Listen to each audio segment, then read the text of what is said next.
You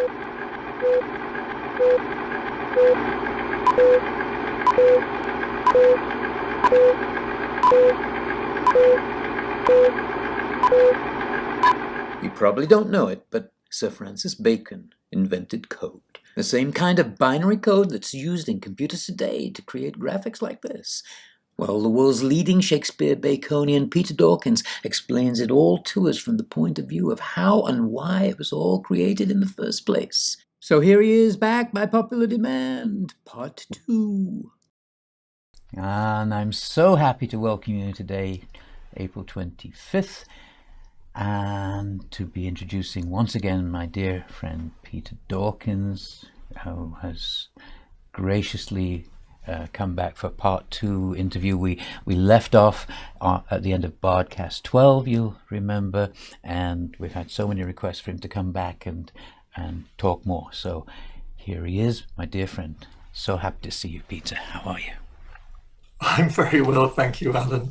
And it's lovely to be back again. Many thanks. Oh, it's our pleasure. It's our pleasure indeed.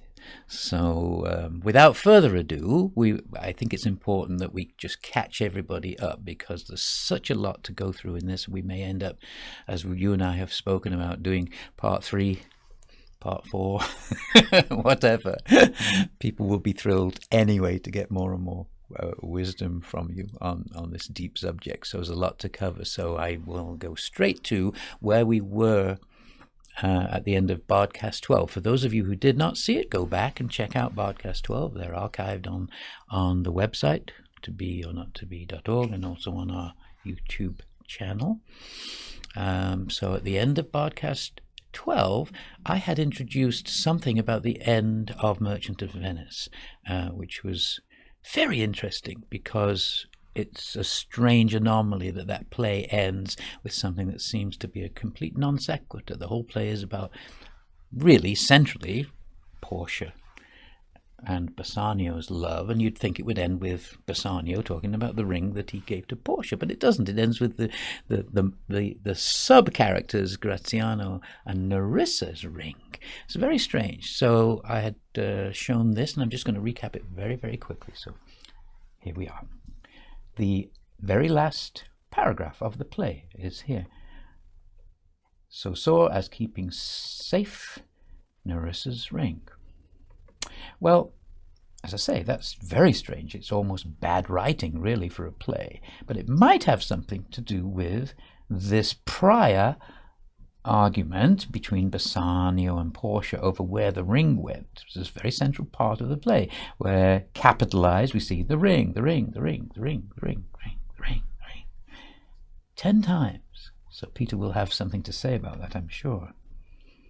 Just to recap again, this safe Nerissa's ring is what it looks like, but in those days we had something called a medial S. It looks like an F. There's an S. Looks like an F with just the middle horizontal line broken. But in this word safe, you see the difference. That's an F, but the prior one is an S. So Nerissa should be spelt with a double S there. But you see the second one is an S, but the one prior to it is actually an F. It looks like it's Nerissa's, but it's not. In the printing in the first folio. Very interesting. It's an F. And the only reason for that is that, it's an anagram. Safe Nerissa's ring ends up being Sephiran, Sephiras, and then ring with the missing eye, and the missing eye being the eye that we're all looking for, that is invisible, So it's very deep. It's a ring using these two words that are from the Judaic tradition. Sephiran is Hesed. It marks the start of what's called the counting of the Omer. Sephiras is the whole 49 days of the counting of the Omer. Well, that period between Pesach and Shavuot is traditionally one of mourning, during which rabbis refrain from performing weddings. Here's an actual image showing the 49 prayers that the Jews pray during this period, in a ring of prayers going around and ending up at, Pentecost. So for the Jews, the 50th day after these 49 of the counting of the Omer is Pentecost. It's the culmination of the counting of the Omer. It's a great feast day. It's Once again, one can marry and exchange rings. For the Catholics, the 50th day Pentecost marks the descent of the Holy Spirit upon the apostles, often marked in paintings by a ring of a halo around saints' heads. It was that ecstatic union of the Pentecost. So I want Peter to comment on that now. That's where we left it off at the end of Bardcast 12. So your thoughts on that, Peter? Oh, well, I'd love to comment on both of those things. And, I'd like to comment on that Sephira thing and also the 10 rings of Portia's ring. Yeah. In fact, I'd like to start with that, if I might, because the 10 rings actually goes through the Sephiroth of the Tree of Life, descending through that tree, which is important in itself, that it's a descent. But it also gives a hint as to what life is actually all about. So if you allow me to go through it. Of course. If you did know to whom I gave the ring, that's the first line. If you did know to whom I gave the ring. Well, the ring's actually been given to Portia, but she's in disguise. When Bassanio gave it to her, she was in disguise, as the legal person. And that on the Tree of Life is number 1, Sephira 1, but it's also in disguise as Sephira 10, which I'll come to right at the end of these verses. Yeah. And it's important because Genesis begins with, in the beginning of the beginning, Elohim made heaven and earth. Well, Elohim is plural. It means Abba, Ama, father, mother, male, female, in other words. That's why man is made in the image, male, female. We're all male and female, we're all masculine and feminine in ourselves. And all life is that. It's double. It was known to the ancients as the double truth. And so here you've got Bassanio being addressed by, Bassanio addressing Portia. So he's acting really as the male aspect of the Elohim, and speaking to Portia, who responds to him. She's in disguise when he presents the ring. So he didn't know at that time. He still doesn't know when he's saying this, in fact. So starts off like that, number 1. Then the second line is, if you didn't know for whom I gave the ring. Well, he gives the ring for Antonio, because Antonio had sacrificed himself, or willing to sacrifice himself, in order that he might wed Portia. So he was totally prepared. Antonio is totally prepared to sacrifice himself like the Lamb of God. And that's number 2 of the Tree of Life, Sephira number 2, known as the Holy Wisdom, but also the Word of God. But it's associated with the Son, what's called the Son of God, who's the Lamb of God. And the third line goes through, and would conceive for what I gave the ring. Well, to conceive something is to do with the mind. The mind conceives, and that's number 3, Sephira number 3 of the Tree of Life, which is the holy intelligence, conceiving, the reason why the ring was given in the first place. Then the fourth line goes, and how unwillingly I left the ring. Well, this is about giving the ring out, and this is number 4, Sephira number 4, which is mercy, which gives. It's about giving all the time, giving mercy, giving grace, and so on like that. And then the next line, the 5th line, is when naught would be accepted but the ring. When naught would be accepted but the ring. It's got to be exactly right. This is rigor. This is number 5, judgment on the Tree of Life. It has to be rigorous, has to be according to the law, as it were. Which Shylock brings in very strongly in the play. And then the last line is, you would abate the strength of your displeasure. And then Portia responds with the next 5 of the Tree of Life. So you've had the first 5 of the Tree of Life, and then you get the next 5, rather like the double tablet of the Mosaic tablets. It's often given as 5 on one side, 5 on the other, the twin ship. Beautiful, isn't it? Yeah, this is so enlightening. I've never heard it expressed so beautifully. Carry on. So Portia starts off with saying, if you had known the virtue of the ring. Well, this goes to number 6 of the Tree of Life, because the virtue of the ring is the beauty of it, and beauty is number 6, the name of number 6. It's the heart of the whole tree, the virtue of it, the beauty of it. Then she goes on to say, or half her worthiness that gave the ring, or half her worthiness that gave the ring. Well, it's referring to a feminine person, of course, but also worthiness is another name for number 7, often translated simply as victory. But it is the worthiness, and it's actually symbolized by Venus. So you got the idea of Venus being portrayed there. Of your own honor to contain the ring. Well, containing again is a mind thing, it's a thinking thing. And honor, goes together with sometimes pride if it goes wrong. But to honor is also a glorious thing. And this refers to number 8, which is translated as glory, but it can mean honor, and it can mean good thought, good thinking. And it's actually symbolized by Mercury, the good thinking and so on. And then she goes on, you would not then have parted with the ring. Well, this refers to the Sephira number 9, because parted is an action. It's a generative thing, and that's number 9 is known as generation, symbolized by the moon, but it is to do with putting something into action. And so parting, is an action like that. And then she goes on, what man is there so much unreasonable if you had pleased to have defended it with any terms of zeal, wanted the modesty to urge the thing held as a ceremony. Nerissa teaches me what to believe. I'll die for it. Then she ends up with this last line, I'll die for it, but some woman had the ring. This is number 10. Yeah, the Sephira. It's talking about number 10, that's called the kingdom or the bride, refers to the incarnate soul, Portia, in disguise. When we all incarnate, our spiritual self takes on the disguise of our personality, and we have to learn to die. All living is actually dying as well. We're dying all the time as we live. Even physically, parts of us are dying and always being reborn. And eventually we come to the mortal death, and then go on after that, cycle after cycle after cycle. So it's a wonderful reference, the whole Tree of Life. That is going right to the depth of Kabbalah.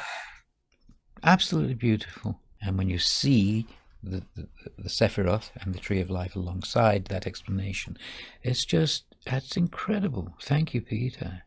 So there's that issue then of where do you think this is going, as far as there are 3 marriages in the play? 3 marriages with 3 rings. Well, that's Portia's ring we've been dealing with. So it already tells you something about the value of Portia's ring. It's representing something supreme, really. It's really the top of it all. And there are 3 marriages, and I think they represent what the ancients called the 3 worlds, the 3 hermetic or alchemical worlds. The church also talks about the same worlds, sometimes called the divine or spiritual world, and then the second world was the celestial world of the soul, and then the third world is the natural world. And the church summed it up as spirit, soul, and body, in that sort of way. But the whole thing, really, the essence behind it is about love. And of course, there are lots of different types of love, but supreme amongst them are 2 particular types of love, nuptial love and friendly love. And Plato talks about this, as also do other classical scholars. And Bacon also talks very much about it. The Greeks gave romantic love the name of eros, and they called the friendly love the philia, or platonic love, we would say nowadays. And both of these can be unconditional love, which is Greeks called agape. So agape isn't a separate thing on its own, but it can be, of these two loves, nuptial love or friendly love, it can be agape. And then you've got the greatest possible. And Bacon refers to this quite well. I'm going to read a little quote of his, if you like, from his essay of Love, yes. Published in 1625, the final version.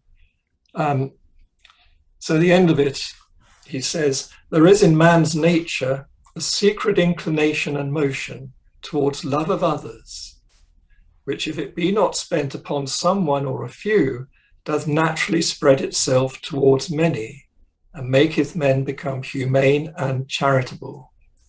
So then he's talking about the agape. And he goes on to say, as it is seen sometimes in friars, nuptial love maketh mankind, friendly love perfecteth it. And then he says, but wanton love corrupteth and embaseth it, just so we're aware there are other sorts of love. But he points out nuptial love maketh mankind, and friendly love perfecteth it. So you're suggesting that the author is really bringing a deep, deep hermetic truth to light through this play. Oh, absolutely, Alan. Yes, exactly what it is. And you've got the friendly love particularly shown in Bassanio and Antonio's love for each other. That's the friendly love. And in an agape level, particularly where Antonio is concerned, it's agape friendly love, willing to give his life even, for his friend, so that his friend can marry Portia and so on. And then you got it to a lesser extent with Nerissa and Portia. Nerissa's a good friend of Portia and so on. And so again, you've got a twinship there in terms of this friendly love. But it's Antonio Bassanio, which is the main one that's featured in the play, really, or that's brought out. And then in terms of the nuptial love, you've got Bassanio and Portia. I think they represent the divine world, the spiritual world, the world of the spirit, the best of them all, if you like. And it's kind of tied up with the names that the author of Shakespeare uses. When he comes to the comedies, he selects his name carefully because he can. With the histories, he can't. But with the comedies, he can choose whatever he wants, and he gets them for the meaning. They convey a meaning. So Bassanio, amongst other things, means royal, magnificent. Royal, magnificent. He's the king, if you like, and he's magnificent. Great one. And Portia actually means pig, and offering means two things, pig or the offering. Well, that takes you straight to the particular mysteries, which are called Dionysian or Bacchus. That was the Roman name for Dionysus.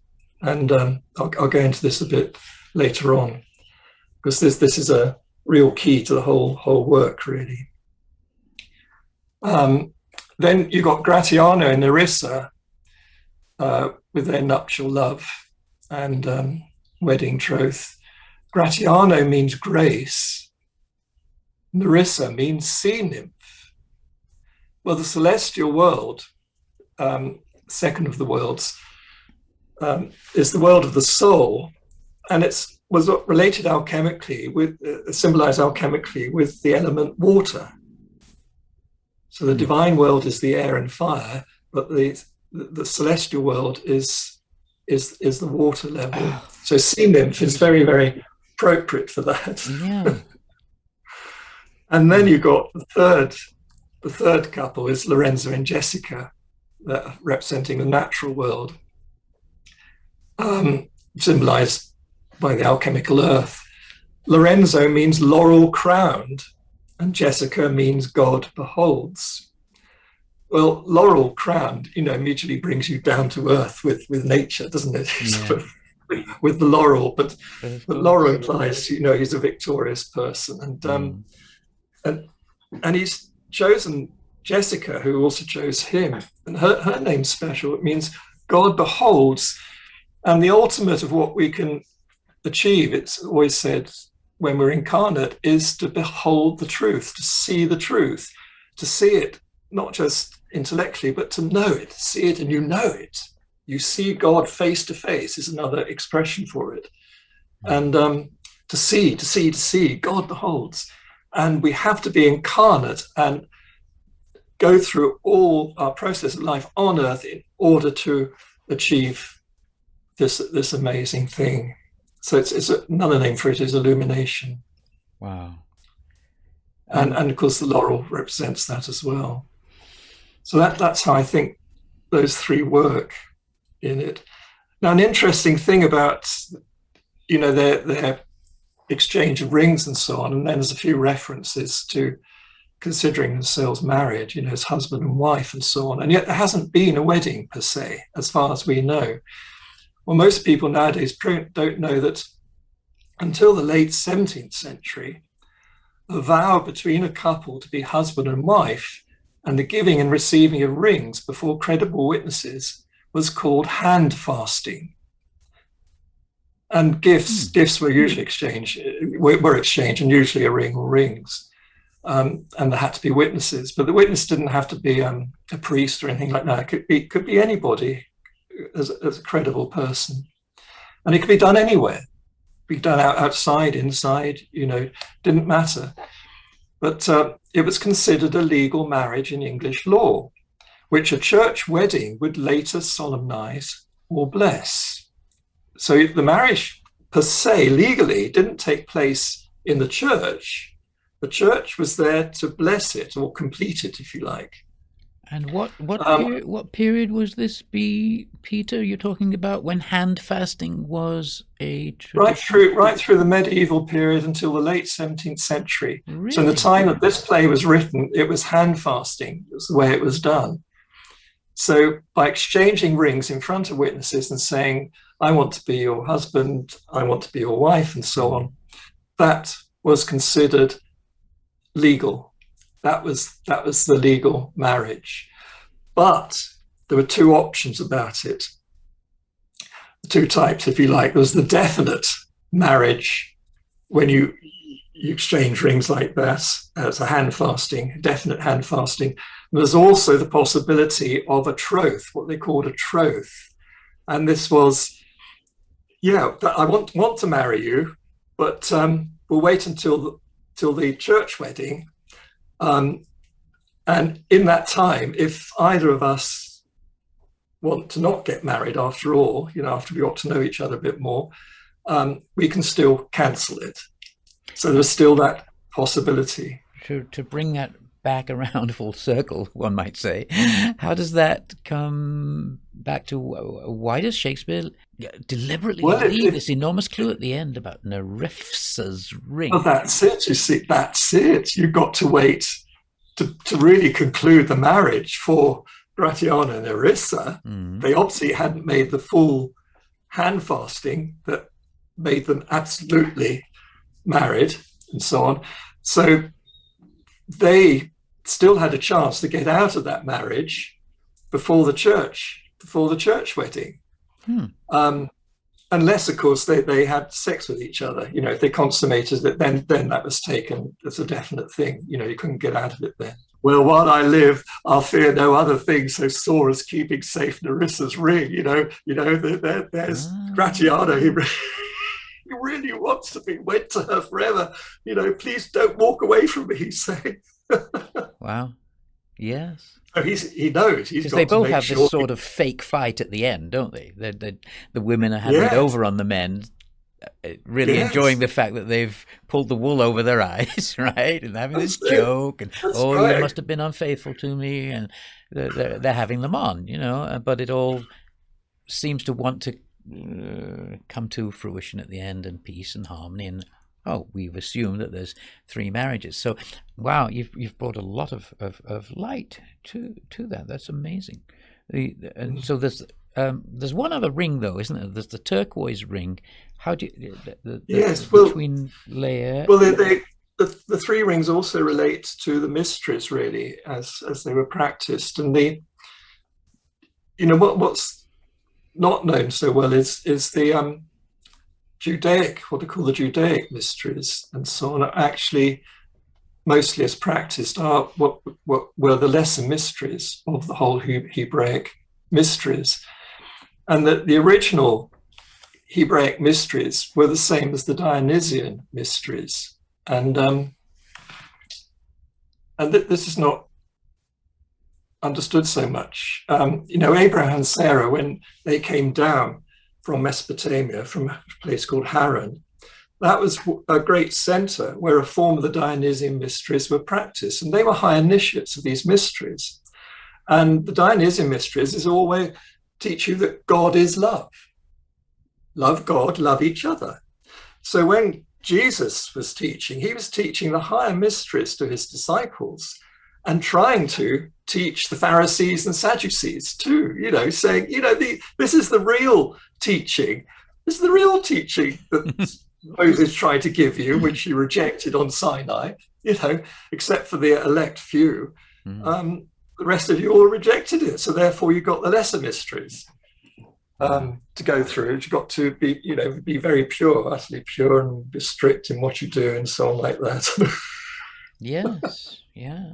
There's a lot to this. I mean, I don't know if you want to go more into the. I know you wanted to bring up the double A Thoth, but perhaps we can bring that in after I show this next part, because I think you're going to show it with the headpieces of the sonnets and Venus and Adonis and all those headpieces that we see that all have a double A on them, which obviously has this inherent balance of alpha omega. So I'm going to show. If you're ready to move on to this next section now, I'm going to show something that will, well, it won't blow your mind because I already showed it you a week ago. It's going to blow our viewers' minds because it's the extension to after we did Bardcast 12, as you know. Well, a lot of intuitive discoveries came to me very, very, very quickly concerning the connection to the King James Bible. I'd never gone there before. I'd never looked at that other than to say, well, there's some thought that maybe Psalm 46 is to do with Shakespeare because the 46th word from the beginning is shake, 46th word from the end is spear, But no one had gone very deeply into that as far as I know, and I kind of had a couple of dreams about it that I really must, and I went and I was utterly thrown into this whole world that lasted for Bardcast 13, 14, 15, and 16. So for those of you who have not seen those, you can go and see them in archived again in the same places on the website and on the YouTube channel. But I'm going to very, very quickly, only 1 minute, 2 minutes, just show you background on that, and then show you where this is all leading, because something that connects to that ring is very important. Let me clue you into this now. So, as I said, I began to look at Psalm 46, and that's the one where shake and spear are these words that are 46 words from the beginning and the end. But I had it's hard to explain how this happens. For me, I think people get their intuition in different ways, sometimes through meditation. Mine is often through meditation or through dreams. But I woke one morning saying, oh, I've got to connect that to Psalm 54. Why? I mean, because 46 and 54 is 100, the divine number. And yes, as Peter will no doubt be pleased, it's simple cipher for Francis Bacon. It's 100. But I knew they had to connect. And so here's your image of the Sephiroth again. And bypassing this very, very quickly because we need to move forward. If you connect those two, you see neither one of them is a grid in itself. Neither one of them forms a perfect square or rectangular grid that you can use for hiding messages the way John Dee and Bacon certainly did. But when you connect them, this is what happens. There's the pink, and that's Psalm 46, and there's the blue, and that's 54, and it ends up giving you a perfect grid. And now, again, it's always the center, isn't it? Polonius says, I will find where truth is hid. Hid indeed within the center. It's always the center, always where you look. And then the absolute center of this grid gives you as close as you can be to that center, a letter I that says Sephiroth. Well, as soon as I found that, I thought, okay, yes, I know my dream was correct. I know I've got to go deeper into this. And I'm not going to show you all the steps of it, but literally it's the shape of an Ark of the Covenant with its handles off to the side and very significant words hidden. On the left side is altar, on the right side is the Ark, through the middle is Alpha Omega, and it's just remarkable. So go back to those other Bardcasts to see how that all pans out. So that was joining one that cannot be a grid and another that isn't an exact grid. Join them together and you'll find another solution. Very interesting, because I had then started to get into Old Testament engraving of the King James Bible. And the Old Testament engraving looks like this. And again, I'm not going to go into the details, but it gives you the tree of life, the tree of knowledge of good and evil, the ark, the Rossi cross down at the bottom, Ark of the Covenant in a cross. These four crosses all connecting, and then this very intriguing cross in the middle, hidden in a church, which led me to look at, oh my goodness, I need to look at the New Testament engraving. New Testament engraving gives you a whole lot of stuff. Not going to go into it. You need to just check out the other broadcasts, but it's all about the Ark of the Covenant, and essentially it's about Solomon's temple and its actual true location. But again, by that same principle of, do you connect these two? They've both revealed a lot of information in pure grids that are quite undeniable. I mean, they're clean, clear, crossed, connected to crossed, and connected to crossed. He's always connecting these things in rebuses. But if you put the two together like this, you're going to get a totally different grid. And it's amazing that literally when you do that, right in the center is I et. That's the Aleph Tov. I am the beginning and the end. The Aleph Tov. And the central message is King and Savior, Jesus Christ, right there in the middle, after putting them together. So I knew that by connecting, one psalm to another, one grid of Old Testament to the New Testament. This is not in the text, remember. This is in the engravings. This is not like some Bible code looking at the text. This is the engravings. So I thought, okay, what is the connection here? Because in the first folio, we're looking at it now, you've got the Droeshout, beautiful, very accurate portrait of William Shakespeare. I'm saying that rather facetiously. It's pretty much a very funny portrait, very suspicious. But if you go to the very end of this 1,000-page book, you get to these sections where you've got page 396. By the way, when I say 1,000 pages, they're divided into comedies, histories, tragedies. So there's about 300 and odd of each. So by the time we're at the tragedies, you're back into the lower numbers again. But there's a lot of wrong numbers throughout the first folio, as I've already shown in several podcasts. So you get 396, 397, 398, and the very last page of the entire book, 993. What? Obviously, it should be 399, but it's not. It's 993. It's a mirror image.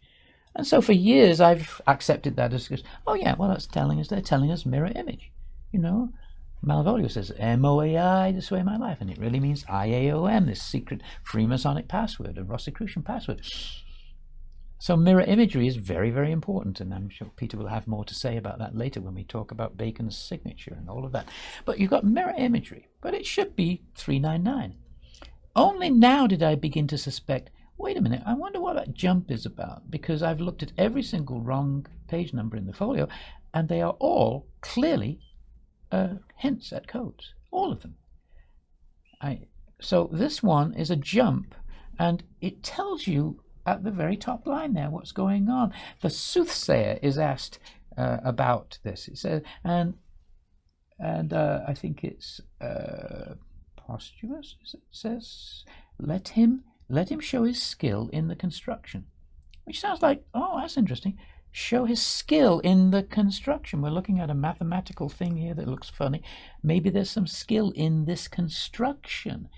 And calls on the soothsayer, whose name is Philarmonos, which is beautiful because that's a conflation of a Greek word, philo, and the Latin word harmonos, meaning literally love of perfect harmony. love of perfect harmony, perfect balance. That's what the whole thing is about. So he's going to explain that. He's going to show the construction. I thought, well, what is that construction? Well, the jump there is 594. Seems to make no sense. Well, that's the first folio, published 1623. King James Bible, published 1611 earlier. And now we've got all kinds of hints that the writers, or writer, or whoever it is, the author of the Shakespeare works, and certainly with John Dee aiding in cryptographic brilliance through these grids, telling us something. They're telling us Shakespeare is attached to this. This is big news. So I look at the Bible and I go, oh, there's the beginning and there's the very end. I wonder how many chapters there are. There's 1189 chapters. Ah, bingo. Because if you go to the middle, that from the very beginning to here, in the middle of the Psalms, is 594, and from the very end back to the middle is 594. They're bookended as 594 chapters, and in the dead center of the King James Bible is this Psalm 117. It must be significant. It must be. That there was a clue in the end of the folio, 594 difference. So you go to the King James Bible, it's 594, 594. So this is in the center. Now, that's Psalm 117. Now, the Greek version of it, that it is translated from, is quite different. And the Hebrew that Greek has been translated from is similar to the Greek, but definitely different from. They've changed Psalm 117 in very significant ways. It is actually the shortest chapter in the entire Bible. There's another beautiful balance. Right in the dead center, very shortest chapter is Psalm 117. And essentially, so you've got to look at, well, what is there? Now, there's a colon here that is Dee's signature. Whenever he puts a colon in that's separate from the word, it means he wants those two dots to be two characters to move the grid along. He puts a colon in elsewhere that's not, and that's only just one character. But I could show you a dozen grids like that. He always uses that system. So in the King James Version, it says, for his merciful kindness, but in the Greek it just says, mercy has been abundant toward us, and the Hebrew, mercy is great towards us. It's quite different. They've added a longer word to push things around. There's a double hyphen after in kindness, and at the very end they throw in this line again, praise ye the Lord. That's not in the Greek. That's not in the Hebrew. So what's going on here? I start to put it into a grid. You see that two dots, that's Dee's signature, moves all these letters along. Merciful has been added. That shifts these letters along so that kindness, it gets these letters into the middle. And then there's a double hyphen in kindness, and then it keeps on going around and around.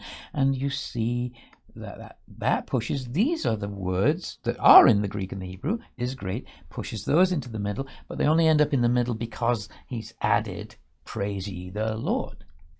And by adding that, you get a perfect 12 by 12 grid, just as you had a perfect 24 by 24 grid in connecting the Old and New Testaments engravings together. So it's obviously intentional. And what do we end up with once we see that? In the middle, the letters have been shifted. We look to the middle, and it's the word ring. Okay. I mean, come on. What is this saying? Well, it's saying what Peter just elucidated to us, isn't it? I mean, it's the whole meaning of this. Oh, it's the counting of the Omer, it's the ring, it's the halo, it's the perfect marriage, it's the union, it's all this deep message. But as well as that, if that's not enough, if you put a cross through it here, it includes all the letters you need to make the phrase Nerissa's ring. So this is, okay, we're supposed to look at that.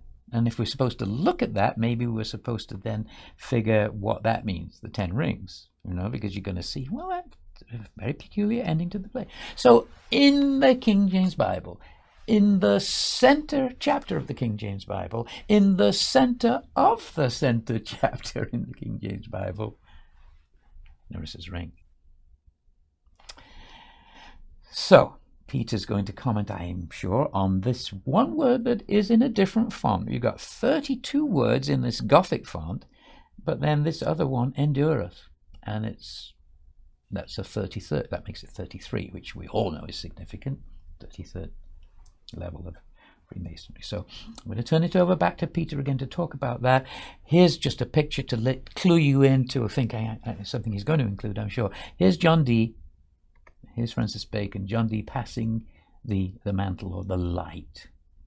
In my simplistic knowledge of it, I think that's simply saying John Dee was the Grand Master of the Rosicrucians, and he's passing the mantle on to Bacon to continue it. But Peter, give us more on that, please. I think these discoveries you're making, Alan, are brilliant, wonderful. But just makes you think about Dee and Bacon, what absolute geniuses they were, and so on. And yeah, it's mind-boggling, isn't it? Mind-boggling. The amount of work. Absolutely mind-boggling. Yeah, and then the printers who went along with it and really helped to get it right. You know, it's because the printers then were a fraternity like Freemasonry is today. You know, they had their secrets and their, you know, rising up to become the master and great master and so on. Yeah. In the printing fraternity. So they were all part of this big group, really. Well, tell us what you think of. What does that mean? What I've just shown you. Well, what does it mean? Well, it's this central psalm. You know, it's amazing. But, well, first of all, to point out, you know, it's two verses. You know, you've got the double truth there, and it repeats "Praise ye the Lord" twice. You know, first verse, second Perfect verse, balance. You know, beginning and the end, Alpha and Omega. And if it's a perfect Omega, it would be exactly the same as the Alpha. So there you have the Greek. You know, another secret I'm going to mention a bit further on. You know, the Alpha Omega was also shown as two A's, AA, Alpha Alpha, because if the Omega is perfect, it would be Alpha. Okay, you know. Exactly. So there you have in this wonderful psalm, and then, you know, to make it work properly like that, they made the word endureth in a different font and much smaller to the others, and they could have done it differently. But they chose to do it that way, so that it's bringing out that word endureth, and it's making you really see that the 33 words there, which is very significant, can also be seen as 32 plus 1, and this goes right to the heart of the truth again. You know, there are 32 in terms of number of pathways and Sephiroth in a tree of life. So if you get from number 10 to number 1, you've, as it were, climbed 32 steps or degrees. So you've done the whole thing, but you can go beyond. And what's called 33 is going beyond, and you go into another tree. But it also represents full knowledge of the whole tree of life. So it's in the tree of life itself, it's got an unnumbered sephira called Darth, meaning knowledge, that represents that 33. And that could be anywhere. Geometrically, it's usually put where it is underneath the Trinity. But it could be anywhere. It actually means knowledge of the whole tree. And if you've got knowledge of the whole tree, including number 1, you've gone beyond, you know, something even greater. And that's what it refers to. And it was symbolized in the mystery schools. That was symbolized by Apollo, who oversaw the temple, as it were, the temple that was training all the initiates up to the high priest and so on. But you go beyond that, you become, if you like, divine or semi-divine. You become an Apollo. And so the word endureth that's picked out there in this a different font, endureth also tells you that as well. Endureth goes with the whole phrase endureth forever and ever. It's immortality, it's eternity, it's immortality. Apollo is immortal. So if you go beyond your mortal state, you become the immortal, as it were. So it has that in it, in its whole structure. Fascinating. And I'm so glad you found, you know, in the cipher the link between Dee and Bacon, because there is that you've shown that lovely picture, emblem picture, called The Lamp of Tradition, Lampardo Trado, from a book by Jacob Katz, first published in 1627. And that shows, the people who knew, they published these things to help us later on rediscover the history as well as the wisdom, the real history behind it as well as the wisdom. And which, of course, is what Shakespeare is doing all the time as well. Yeah. And in a sense, you can see Dee and Bacon a bit like twins, in the sense not of mortal immortal, but in the sense of the preparer of the way and the one, like John the Baptist was for Jesus. There's always the preparer of the way leading to the next, and that's really how Dee and Bacon worked. Bacon brought to perfection what Dee had started off, so he raised it from the lesser to the greater degree, if you see what I mean from that point of view, using poetry. Dee wasn't a poet, but Bacon was, so he used poetry, and he had lots of people to help him. And so on in this. Jürgen Ender always explains this really well, I think, where he says, John the Baptist is announcing Jesus Christ, but he said they're really both incarnations. They're already both ascended masters. They're gurus. They're bodhisattvas. Their whole job is to them. There's no ego. It's not like, oh, I'm humbling myself before you. Although John the Baptist says, one is coming whose sandals I'm not fit to I'm paraphrasing, lace up or something. It's great, isn't it? It's just they will incarnate this humility, and they swap roles if necessary. Exactly. Just like the Dalai Lama has the Panchen Lama, announces the Dalai Lama, announces the next Panchen Lama, announces the Dalai Lama, Bodhisattva vow, I will keep coming back as long as one stray soul is in suffering. It's inconceivable, But there it is. That's what's happening here in these great souls. Yeah. And always this alpha omega or obverse reverse sort of thing, or going up, going down, and so on like that. It's always this double truth. And in the Shakespeare Folio, it's so brilliant, isn't it? Because you've got the 993 at the end. Well, I'd not seen that before. You discovered that. But what I had seen before is on the first page, which is the title page. Oh, yeah. Can I show them this? I'll show this as you're talking about it. It's so funny because everybody listening, this is how it happens. Peter and I are on a Zoom call just talking about this. Will you come on again? Yes, I'd love to, blah, blah, blah. And Peter mentions to me that, I think there's something in that Droschart portrait that's very significant. I'm going to show you anyway. He goes, so we got this, you got 993 at the very end, so it must be balanced at the beginning, mustn't it? And I had looked for it actually the night before I spoke to you about this. And I went back to, that's the last wrong number. So let me go back to the very first wrong number. That's on page 51. But it wasn't there. I couldn't find anything. And then you said to me the next morning, the balance should be all the way right back to the beginning, the Droschart portrait. So let me show you. So we go back to this, and Peter points out to me, look at that. This is a joke, right? This is a joke portrait. It just is. It's full of clues, right? Everything is wrong about it, and yet in some mystical way, right? Because it's conveying codes in a different way visually. So this jacket that Shakespeare is wearing is a front and a back. Tailors have looked at this and says, that's crazy. So Peter points out to me, he says, that's really a straight line there, but that's a curved line. Look, that's an I and a C, and in simple cipher, I and C are 9 and 3.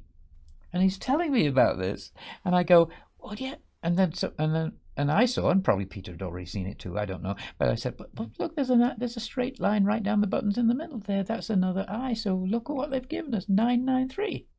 And 993 at the very beginning, balanced perfectly by the 993 at the very end, which is what? That's Philharmonious, isn't it? It's love of perfect balance, perfect harmony. It's absolutely perfect. Just blew me away. back to you, Peter. I just wanted to let everybody see that was such a thrill when we discovered. Oh, look That's at that! lovely, isn't it? Yeah, I was, I was alerted to it because, the obvious thing is that it's a mask. The actor is masking the author. So there you got the twins idea, the mortal persona masking the immortal soul, as it were. It's a wonderful symbol. But I always remember this from a child, to enter the kingdom of heaven and see truth clearly, we have to become like little children. So I put on my childish viewpoint and I saw, oh yes, let two left hands, and it reads, the child would read that as I see, and the central I in the middle. I see, I see, I see, I see. Mm-hmm. And then I also was quite learned by that time in what Francis Bacon had written, and always struck me, he wrote about St. John the Beloved, or St. John the Divine, the same person, who's known as the great seer. And for some extraordinary reason, he writes down very, very definitely that St. John the Divine died aged 93. Now, all tradition always says he reached the age of 99 or even over 100. Everywhere. You're saying that Bacon said that he lived to be 93? Bacon wrote, okay, St. John died aged 93. And I thought, wow, why did he say that? That's a signal. So when I suddenly saw the IC that comes to 9-3 in simple cipher, boom, we got it. And it means I see, literally, the seer. I see, I. The I is the divine being. Yeah. You see it in yourself, or you see it in the other, in Christ or Babaji, whatever you like to call that being. Brilliant. I see the truth. It's brilliant. And also, it's a real signal too that this to do with you find the higher mysteries in here. You will find the real truth within, because that first page, the title page, is the gateway into the rest of the whole book. Well, usually. Let me show that while you talk about it, because I know you're going to talk about the Droshout. So I'm going to put it up on screen but let people see you talking as well, because I think it's important that they see this as you describe it. I've got the picture up of the Droshout right now. So lovely. Show us what's hidden in that, in the poem. So the poem that prefaces it, it's actually a poem about the title page, which is the first page. So you can't treat the To the Reader page as a separate page, really. It's just like a preface or something tagged on in that sense. But it describes the first page, which is the gateway to the entrance, and it describes it in that similar way. So first of all, it says, to the reader. Well, first of all, the to begins with the tau, and the tau is the Hebrew equivalent of omega. And two, pronounced two, can also mean, the number two, to the reader. And then you see down the side, there we are, TWO, really brought out, two, just to emphasize, two, twice over, two, this is the double truth. This is the key. Truth is not single, it's double truth. It's male, female, it's Abba, Ama, it's heaven and earth. It's all these things. That's how we should understand it. The two, and then the two makes, in the relationship, make the third, which is how you get the Holy Trinity. The relationship of Abba, Father, with Ama, Mother, or with heaven and earth, is pure love. And that love relationship expresses itself as light, pure light, which is called the Sun, S-U-N, or the Son of God, which is, again, male, female. It's not just masculine, it's male, female. That's the truth. It's the two is the Alpha Omega, it's the double truth. Bacon called it the truth of being and the truth of knowing. The truth of being is your starting point, I, and then the truth of knowing is I see I see it, I got it, I know it. It's a wonderful thing. It's also, of course, the tree of life and the tree of knowledge of good and evil, isn't it? Is that That's duplicity right. there? They are both there in the Garden of Eden. knowledge of the duality of good and evil implies knowledge of the one in the middle, the truth, the tree of life. Brilliant. And then you've got two more capital letters going down, H and B. So I didn't really want to go into that, but just one of the meanings is H can be taken as a null. You ignore that in cipher, but it's like a breath. But the B again is the second letter of the alphabet, B, and that's the letter that the whole Bible begins with. The letter Beth, Berith, in the beginning. So it's just sort of emphasizing again the two. But then it's signed by BI. Now this is a little bit different. BI is usually taken to be Ben Jonson, and that's fair enough because it probably is Ben Jonson, who's like an editor for the whole book. And at the time that this Shakespeare Folio was published, he was living with and working with Francis Bacon. Now that's beautifully ignored by academics. They don't want anybody to know that. But they were teamed up together. They were working together during this whole period of putting together the Shakespeare Folio and publishing it. And they were good friends, very close friends, Ben Jonson and Francis Bacon. So the BI can refer to Ben Jonson easily, but it also is the capital letters of the two pillars of Solomon's temple that are called the Great Pillars, the twin pillars, the Great Pillars. And they're known as Boaz and Yarkin. Boaz is the left-hand pillar, Yarkin is the right-hand pillar, sometimes symbolized by the moon and the sun. The sun that gives the light, Yarkin, and Boaz that receives the light, gives it strength and form, and so on like that. Twin pillars of Solomon's temple. And that, of course, is right for the gateway into the whole book, where the book is a temple, got truth in it. The whole folio, Shakespeare Folio, is a temple. So it's like Solomon's temple from that point of view. And so you have to pass these pillars. And when you pass the pillars, you have to draw aside the veil, the mask. You have to draw it aside. Otherwise, you won't see the truth. You won't get into the temple proper. You just only see the outer shell of it. Well, going back to Ben Jonson, he was known as the keeper of a Tryphonian den, as written down by George Wither, who was one of these group of poets working together with Bacon. He published a book called The Great Assizes Holden in Parnassus. He published in 1645. And in this, he not only puts, Shakespeare's a mimic, he's not a proper poet, a mimic. He's a player, in other words. But he also states that Ben Jonson is the keeper of the Tryphonian den. Well, what's the Tryphonian den? This was an oracle in Greece, a great cave called an oracle. And people would have to go down into this cave, into its depths, into the darkness, and then they would hear the oracle speaking to them and something like that. And it's named after Trophonius, and he had a brother called Agamedes. They were devoted brothers, a bit like the Gemini. And they were the architects of Apollo's temple at Delphi. And Trophonius, when he died, he became the oracle of the den or cave. And Agamedes was the gatekeeper of it.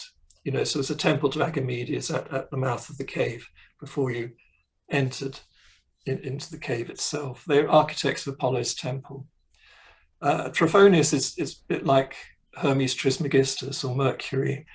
And that was the Greek name for Thoth, Egyptian Thoth, who is known as R,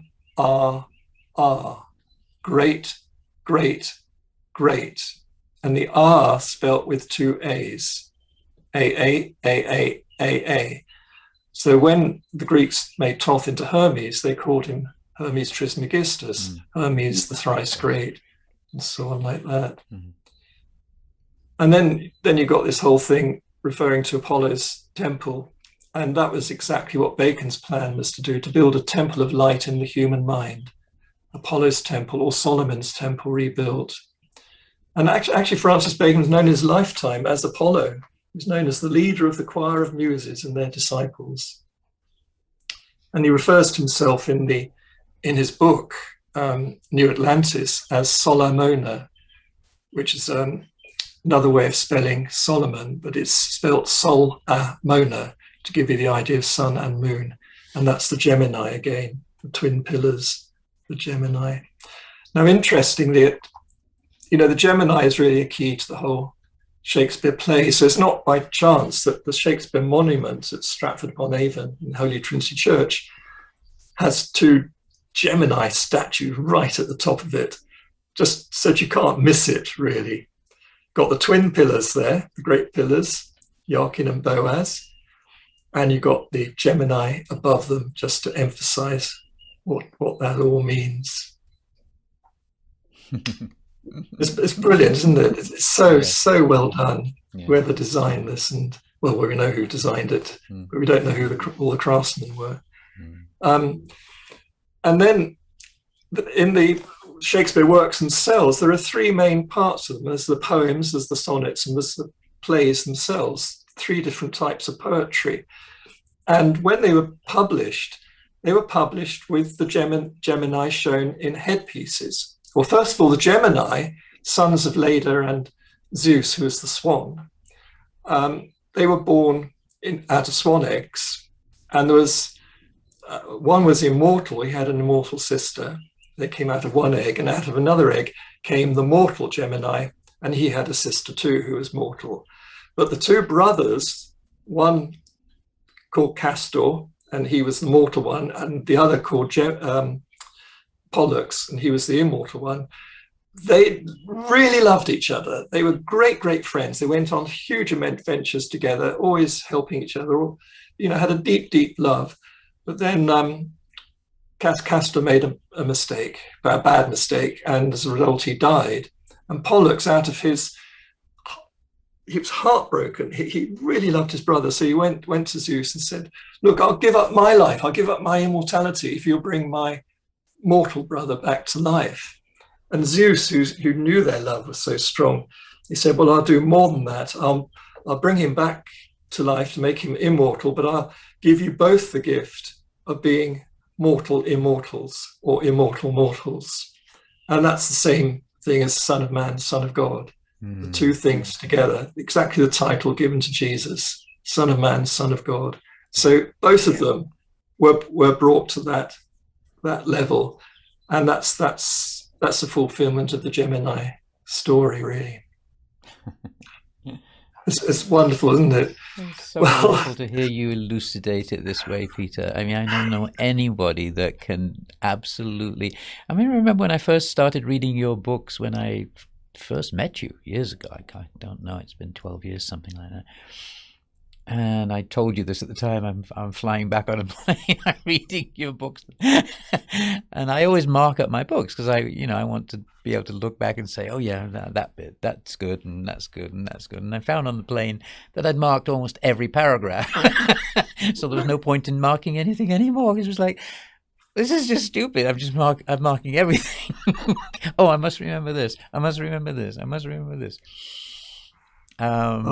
It's really a privilege to hear you speak on the depth of these subjects. The whole thing's such a wonderful story. And yes, one of the things I wanted to say about the Gemini, they were known as swans. Yeah. They're born out of swan eggs, known as swans. But they're also known as spear shakers. And that's why they're shown in that image. Right. You were shown with these great spears. They were spear shakers. Shakespeare's. Yeah. Two of them. Pallas Athena coming out of Zeus's head, shaking her spear. Yeah. And you can understand the Gemini spear shakers, in two ways with Shakespeare. You can have it as the actor and the author, which was there, but the author himself or herself can be two. There could be two of them. And the same thing with the actor. There could be actually two of them. But this mystery goes on. I'm glad you're willing to be open to that, Peter. There could be two. I mean, you know where I stand on this. It's so interesting. I've done 17 years work on Oxford, right? That's how I got into it. And only last year did I suddenly have to say, I put all this work into it, and I see his name everywhere. I wasn't going to go into this. I'm not pushing it on this. But we know each other. And we respect that. Yeah. But you, for God's sake, you put 50 years into it. I mean, I didn't start till I was 55. You must have started this when you were 19 or 20. You've put your whole life, 50 years, into promoting the cause of Bacon, and we each have blind spots. I know nothing really about Bacon, except that I kept seeing these codes that pointed to him, as well as all the other codes that I feel speak about another author, and then you've done all of this that just brings to life this whole other aspect of Bacon's part in this, whatever that part is. Well, no, it's not to decide. I don't know. All I care about is the truth. And when I launched my site last year, I was all ready to go. Right, I've got my Oxfordian site ready. I never called myself an Oxfordian. I called myself a non-Fordian, but because I was always open to just finding out what it is. But it was mainly focused on, obviously, my own work. And all of a sudden, I get something I showed you. I sent you this thing. Oh my goodness, look at this. It's telling us where something very significant, I believe, is. I haven't even said this publicly yet, so I'm not going to now. But I showed it to you, and there's the name Sir Francis Bacon interlocked with De Vere. Oh my goodness. And so here we are, you're talking about this absolute, all of this, the Gemini of it, the twinness of it. Absolutely integral to the whole story. I mean, for me, always it's the wisdom that's always, for me, the important thing, really. And I started off thinking, well, it doesn't matter about who wrote what and so on. But then eventually, when I got thrown into the whole Shakespeare stuff, I realized it blooming well does matter, because as long as academia still have a dogma that only this one man from Stratford wrote all the plays and so on, you kind of tear your hair out. You have to become, you have to leave academia to talk about it freely. Yes. Because it does actually matter to know who really wrote the Shakespeare plays. Because it makes a huge, I was invited to, university and so on in another country and so on, where they're translating the English Shakespeare into their language. And it's brought to me and said, which translation do you choose? Because one translation was taking the academic dogma on board. It was Will Shakespeare, and he obviously didn't know a thing. And therefore, he translated in that sort of way, like that. Where the other translator knew there was something much deeper to it, and it can't possibly, that he couldn't possibly be the real author. And he got the sense of the real depth of the words and their meanings and so on. And he get very, very different translation. Of course. So it made me realize it matters very, very much to know who the authors are, the real authors. Otherwise, you can't get into it. And then for me, I was thrown very much into the Bacon thing. You were thrown into De Vere thing, but I was thrown into the Bacon thing first. And it's only through Bacon's work and looking insights into it, I could actually get deeper into Shakespeare and understand that. So again, the person was important in this. Yeah. So I learned my lesson. Wisdom on its own is not sufficient. You've got to have the embodiment, the being who embodies that as well is vitally important. Wow. Do you want to get into that double A part of the headpieces? Because I think that's fascinating. Oh yes, can I show the Gemini headpieces first? Absolutely, I'll put it up right now. Yeah. Here you go. Yes, each of the main works of Shakespeare, the poems, sonnets, and plays, was signed with a headpiece. I mean, they had several headpieces in the works, but they all had a Gemini headpiece. But each one was slightly different from the other. And when you examine them very deeply, which I've done, you can find that the one associated with printed on Venus and Adonis and Lucrece, and so on, the first two poems of Shakespeare, actually refer to the heavenly world. And the two Gemini there are shown like two Pan-like figures blowing horns, because they're sounding the word. And then you've got peacocks there as the symbol of Hera and the heavenly world. Hera is the feminine aspect of Zeus. Zeus and Hera, that's the heavens. And then you've got the face in the middle, which represents bride, the bride of, truth revealed. She's got a veil down. She's crowned with plumes of light. So it's representing the final illumination we can all reach. She represents the human soul in full illumination. Yes, I've coloured it up so it shows it a bit better. Yes, that's beautiful, yeah. And we see double A's there hidden, and we see A shape. Yes, the pan figures are actually coming out of two A's. The A's are shown sort of sideways on, but they're actually emerging out of the A.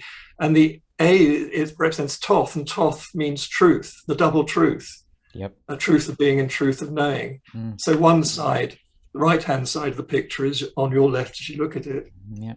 And that would be the right-hand pillar of Solomon's temple. That represents the wisdom, the truth of being. And the truth of knowing, the other side, which is the intelligence, is the left-hand side of the picture, which is on your right as you look at it. Because when you're looking at truth face to face, you don't see a mirror image like you're looking in a mirror. You see it like looking at another person. Right, from your perspective, always. That's the problem.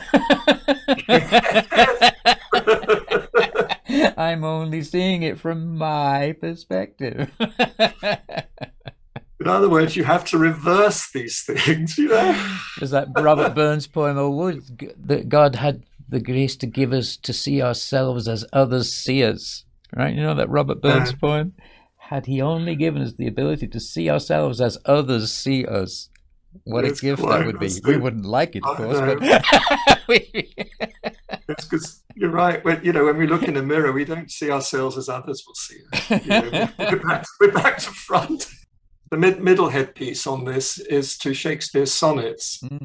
And this is the celestial world, because there you've got the Gemini shown very clearly as two brothers, two human figures, but they've got wings. They're flying. They're not earthly. They're celestial souls. They're flying, and they got the face of bride in the middle. It's a little bit smaller, and then you've got that they're flying. They're not supported by nature. But they're holding on to nature. Yeah. They're flying and holding on to nature. So they're, if you like, marrying heaven and earth together in that phase. They are the mortal immortals. Whereas the ones for the poems were the immortals. For the celestial world, they're the mortal immortals. They've married heaven and earth together. Yeah. And interesting, they got two hairs shown there, shown back to back, which is unusual. Usually you have figures like that facing each other, but they're back to back. Well, a hair in those days was called a coney. So you've got here a natural rebus, for baconi. Bacon, two bacons, bacon. Now in the lower one, the last one, that's to the plays, the Folio, Shakespeare Folio's plays. And there you got the two twins, the Gemini's boys, no wings at all. They're earthly, they're mortals. And they're sitting on the two A's. The A's are shown there because, as Bacon says, the truth is in nature. We just have to find it, got to find it, search it out. And they're reclining on the two A's supported by it. And they're holding a ribbon that ties a sheaf of corn together. That's a symbol of the lesser mysteries of initiation. The Gemini also represent what the double A means. And the double A was used like a kind of signature for this real mystery school that carried the real central wisdom, if you like, the heart truths for millennia. Really, I've traced it right back to ancient Egypt. I presume it goes back even further than that. But the ancient Egyptians had the truth, and they had their equivalent of the double A signature. And then the classical people, the Greeks, had it. I've seen it in, carved on Greek temples and so on like that. And then brought right through in the European Renaissance, from Italy onwards, flowing up, and then culminating really in England. And that's when the Rosicrucian, the real historical Rosicrucians who use that symbol as their name, that's where they were born. And of course, Francis Bacon was a key player in this. The original AA headpiece where the AA was put as a headpiece, Mm-hmm. was printed in the Hebrew grammar for Francis Bacon when he first went to France, age 16, and it's unique. It was made for him, and so on like that. And that later on was reused again for the Shakespeare Folio. That forms the AA headpiece in the Shakespeare Folio. The other interesting thing about the AA, upside down, it's V, it's VV, double V. Now, it was used by the printing fraternity, but the authors would come along and say, we want this done. To pick out certain things to alert the initiates, they would carve the two V's, instead of being exactly the same as each other to make a W side by side, they'd carve one V slightly different. So usually the V's went up with like a Roman numeral, mm-hmm. with a flat top. Right. But they would carve one going up slightly bent, so when it went against the joining V, it would be a bit closer in, and you get this kind of gap. Well, this represented what's called in the sky Cassiopeia, the constellation Cassiopeia. This is the sign of Cassiopeia, made up of these 5 stars, but the central star, which is where the two V's join to make the W, yeah. The central star is unstable. So sometimes it's there, sometimes it's not. So they played on that idea. Wow. And alerted you. Cassiopeia, and she was known as the Heavenly Virgin Queen. It's a huge subject, but just to mention, I think, Alan, the Cassiopeia, John Dee, he was great in astronomy and so on like that, and he had key astronomy friends in the continent. And he had 2 globes, one of the heavens, one of the earth. Right. And he given was, to him by Mercator, those were. Yeah, and he was an alchemist, a hermetic. So, the key thing is to marry heaven and earth together. Yeah. And so he made the projection down onto earth. And sure enough, Cassiopeia at that time fell over the British Isles. And so when the Rosicrucians began around about 1572, that's when they launched themselves under that name. They immediately presented to the Queen, will you represent you must be her on earth, this is how what the stars are saying, this is you on earth. And then in 1572, bang on time, a huge supernova appeared in Cassiopeia, and in those days a new star born in Cassiopeia represented her child.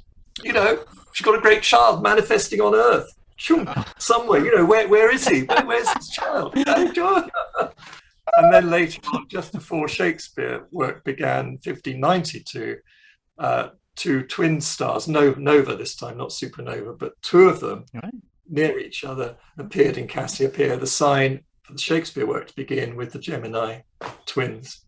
Brilliant. Peter, I just have to say, so let's just wind this down with a few personal things, because I've always wondered this. What you've told me a few times that you've been on this 50 years. What exactly was there a moment that got you into it? What was it for you? No, I was thrown into it like being thrown in the deep end, really. But from childhood, I've always had a visionary capacity. I can see certain things other people can't usually see, or they say they can't see. And then at university, I started seeing, not just healing angels, but also what I call landscape angels. And the landscape for me is very, very important, because I wanted to be an architect, and I knew, landscape affects us. And so it's really important to learn what to build where and why, to do the right thing in the right place at the right time and so on. And so I was really going deep into study of the landscape and old temples like stone circles and so on like that, why they sited like that. And that was my thing. And so I was training as an architect. I became an architect for 10 years or so. But the thing is, I met my wife, Sarah, and she's part of the story, really, because we moved from Birmingham up to Edinburgh. And before we got married, we used to meet up at weekends. And there's one weekend I couldn't see her, so I decided I'd go for a walk catch the bus and go into the Pentland Hills, which lie just outside Edinburgh. Wonderful hills for walking in and so on. But when I got up to the top of the road, the bus departed. It'd already come early, had already gone. So I was about to go back to my flat, and I felt this touch on my shoulder, and the voice said, "Follow your nose." So by that time, I'd learned to obey the intuitive voice. I had a strong will originally, but I learned got to obey. You have to with a will, when it comes like that. Also go away. They say, "We'll find somebody more receptive then." That's it. Yes, exactly. So they said, "Follow your nose," and I knew my nose was a symbol of the heart. Nose in the face is the whole picture of yourself. So the nose is your heart. Wow. Follow your nose, follow your heart. So it crossed the road and so on. And then, cut a long story short, I ended up somewhere that I thought was in a stone circle, landscape all around. Actually, I was in the middle of a housing estate. I'd gone through like a wall, like going into a bubble, and suddenly all the houses disappeared, and I was in the landscape. I didn't even know how I crossed the river. I crossed a river. God knows how. Still don't know how. And ended up in a stone circle. And then I was shot up high into the sky, and I shown the whole landscape temple from the south of France, the north of Scotland. And I knew it as I called it the Grail Temple. It has all the Grail stories attached to it, and all the chakras there shining out. I could see all the chakras, and then I knew, and I heard the words also come to me. This is the main reason why you've incarnated. This is the main landscape temple to deal with, but there will be others as well.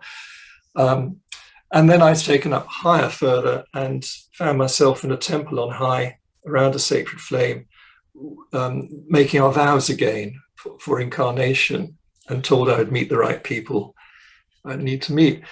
And I wrote this down, and I was a member of the White Eagle Lodge then, and I'd wanted to get some, support for this. Was this just fantasy? Was it real? So I wrote to the White Eagle Lodge, and I got back a clear answer saying, no, it's absolutely real. You're seeing some of the things that are in the past, some are in the future, and so on. But it's true, it's real. And so, that encouraged me.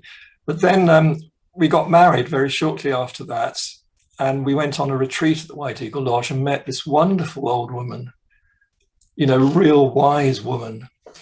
And she recognized Sarah and me. And we recognized her, didn't know why. Mm-hmm. And she kept taking us aside and talking about Francis Bacon to us, and it rang bells. But then we left to go back to Edinburgh. We were in the south of England, and then we left the retreat to go back to Edinburgh to take up our work there, and didn't think much more about it really. I'd only heard of Francis Bacon as a philosopher at school, that's all. So I didn't know what I was meant to do with the information Hope had given me. Well, 3 weeks later, I was woken up having had a very, very vivid dream. And in that dream, I'd met the master behind who incarnates Francis Bacon. I'd met him, and he had said, now we begin our work together. And he made a certain gesture, which I didn't understand for many years after, but I knew the gesture was important. It was a message. And but years later, I found out it's the gestures of Aleph Beth, the first two letters of the Hebrew alphabet, Aleph Beth, which means now, the eternal now, we begin our work together. And Hope had written a letter back. I wrote this dream down to Hope, and she wrote back immediately saying, I've waited 20 years for this, now we can begin our work together. So that's how I was thrown into it, to cut a long story short. Oh, thank you. No, that's so beautiful. Thank you for sharing that. The alphabet, of course, isn't that the basis of the biliteral cipher, right? The A and the B. Right? Yes, it is. And you were how old when you had this experience? 27. 27. Well, 27 was that what I call the initiation into the Bacon, Shakespeare, and so on work, this deep work, and that was for me a doorway into the Western wisdom tradition. A profound doorway. And I've been searching, studying philosophies all my life, different philosophies worldwide. and religions worldwide. Well, thank you for sharing that, because I'm sure it's not something that you normally open up about. I mean, we don't talk about these experiences, obviously, from any point of view other than that it might help.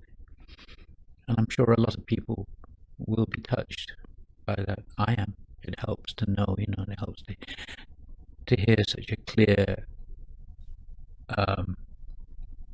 unegotistical statement. I mean, you're just relating truth. Nothing you can do about it. I was taken up. I met angels. So okay, all right, yeah, like you do. but It's that we all come down on earth with a job to do, don't we? We have to. Yes. And if we're lucky enough to be woken up to what we've incarnated for, then it's greater. In the sense, we've got a greater responsibility because we know what we're meant to do and we've got to carry it out. I couldn't agree more. I mean, for me, it happened at 55, and not that there's anything wrong with everything we go through. Right? It's all perfect. It's all perfect. We know that. You might look at it and say, "Oh, I wish I'd known this when I was." But no, your whole life has been mapped out for you. All the people you will meet, the experiences that you have to have karmically to go through to learn the next step. It's all perfect. It's all perfect, and you learn that nothing is ever wasted. No. It's just going to be. Alan, I'd like to end up really. Now you've made me talk about my own. I didn't make you. I know, I didn't make you.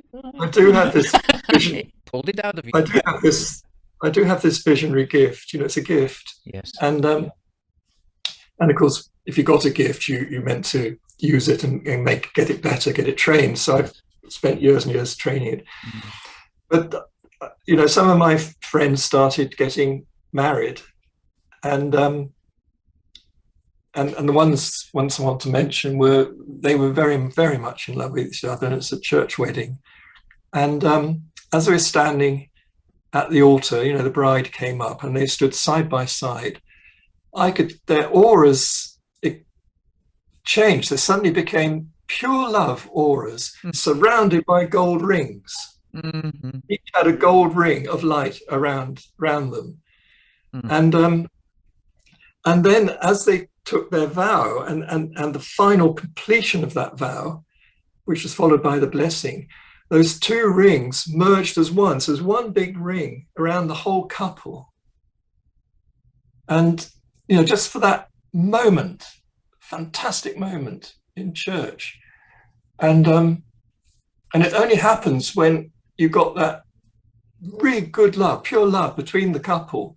They mean what they say in their vow, and it's blessed because they're doing it in a sacred way, in that sort of way to the divine. It creates this golden light. And afterwards they separate into two separate circles. But wherever they went, even when they walked apart from each other, those two separate circles around their auras were still kind of linked, making like a figure of eight, extendable figure of eight, cosmic lemniscate. It's difficult to explain it, but that's how it was. Whether that lasts for very long for people, I don't know. But there are moments in our lives, and as you've got a good marriage, that suddenly you can get that, you're really both of you in that ecstasy of love, that moment of love, and then you've got the gold ring around you.